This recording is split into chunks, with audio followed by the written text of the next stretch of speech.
Mica Miller's father says no way. Mica Miller's sister says not a chance.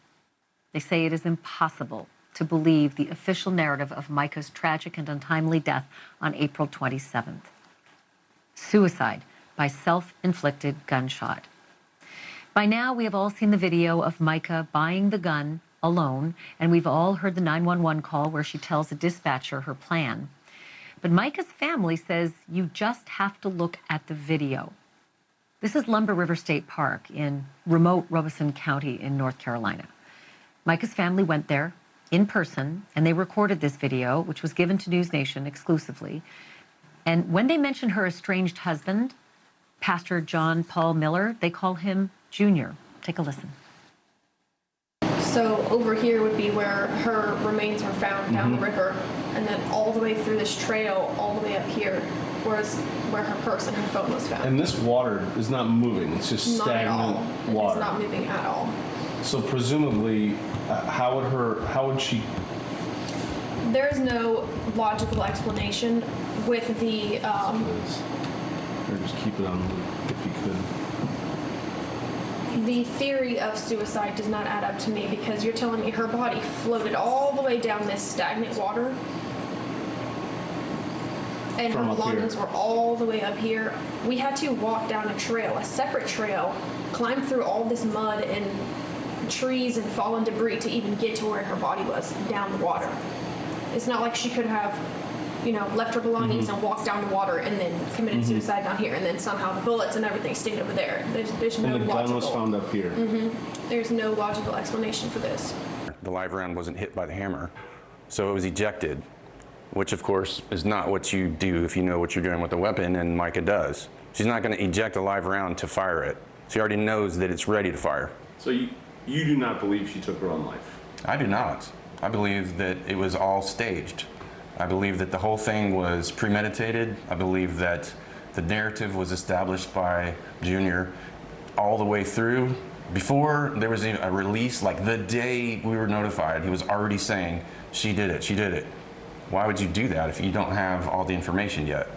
Why would you not be grieving and just, he has not shown any remorse, no grief. He shows nervousness, he shows guilt. He shows, that he is hiding something. Should also know that those flowers weren't there, so don't think that Mica went to the flowers. That was placed there by the family as a memorial. Her dad believes that his daughter's reported suicide was staged and premeditated, and that her estranged husband might be hiding something. Pastor John Paul Miller denied all of it in a statement from his attorney early on, and it reads in part, following the untimely death of Mica Miller, unfounded rumors and false accusations began circulating on social media and in various media outlets, suggesting that Pastor Miller's involvement in her demise. This created a buzz, causing local and national media outlets to begin proliferating these falsehoods on a mammoth proportion. Our client refutes any report that suggests he ever abused his wife. Recent reports claim that Pastor Miller groomed his wife from the age of 10 years old. Couldn't be farther from the truth. Today, the Robeson County Sheriff's Office confirmed what we first reported at least a week ago, and that is that the FBI indeed is on the case, conducting what they call a parallel investigation into Mica's death. And we are still investigating, too. NewsNation has spoken at length with Mica's good friend, Angela, who says that Pastor Miller, Mica's estranged husband, was trying to hijack his estranged wife's attempts to join a different church. I think one of the big things is she was looking for a church that she felt like she could attend. He was doing what he could to stop her from finding a church, and I kind of knew that because he did that to us. When we left the church, he called the church that we started attending and kind of tried to sabotage us there. That friend told us much more than that about Mica's marriage, her fragile mental state, and the last time she and Mica were in contact just hours before Mica's death. And you're going to hear all of it right here on this program tomorrow night. Thank you for watching. Go to newsnationnow.com to find NewsNation on your television provider. And don't forget to click the red subscribe button below to get more of NewsNation's fact-driven, unbiased coverage.